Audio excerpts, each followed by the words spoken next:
भगवान शिव को हिंदू धर्म में सर्वोच्च और स्थायी माना जाता है। शिवलिंग को भी भगवान शिव का ही प्रतीक माना जाता है, लेकिन हमारे अपने धर्म में ही लोगों को शिवलिंग का असली अर्थ नहीं पता, क्योंकि हमारे धर्म में ही अधिकतम लोगों को धर्म का ज्ञान अपने बुजुर्गों से मिलता है, जिसमें भाषा के बदलाव और समय के अंतराल के कारण कई कमियां आ जाती हैं। ऐसी ही कमी हमें शिवलिंग के अर्थ में सुनने को मिलती है। तो आज हम आपके लिए लेकर आए हैं शिवलिंग का संपूर्ण अर्थ और वो ज्ञान जो हर एक हिंदू को पता होना जरूरी है। अगर आपको ये ज्ञान नहीं है तो आपकी धर्म की जानकारी ही अधूरी है।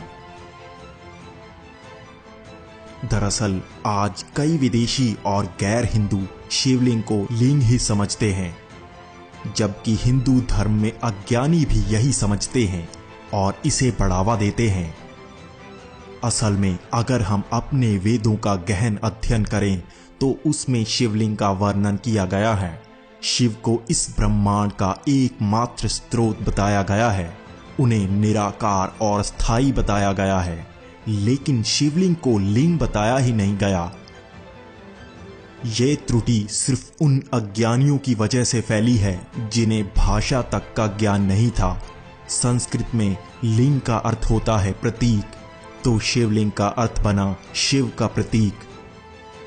जिस तरह हम किसी देश के प्रतीक को उस देश का झंडा मानते हैं, वैसे ही भगवान शिव, जिनका कोई आकार ही नहीं है, तो उन्हें भी एक प्रतीक से पूजा जाता है।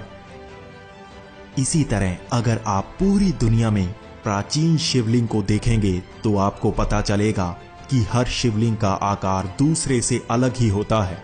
यही है समय के अंतराल के कारण आए शिवलिंग के रूप में बदलाव।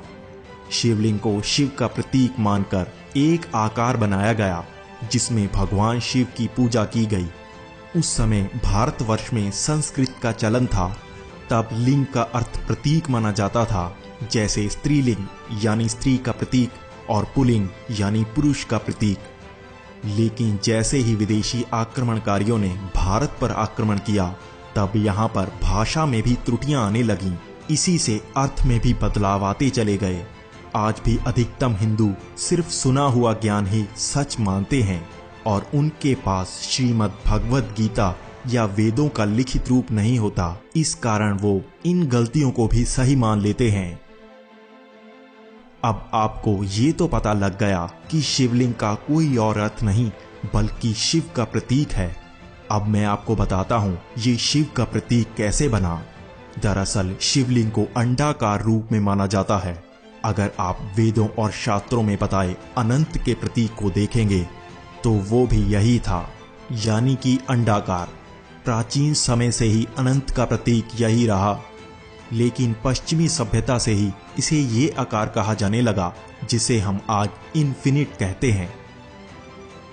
इससे हमें पता चलता है शिव अनंत हैं और उनका प्रतीक है यह अंडाकार रूप। उसके बाद उसके ऊपर 3 रेखाएं अंकित की जाती हैं जिनका अर्थ होता है त्रिनेत्री, त्रिलोकी और त्रिकालदर्शी।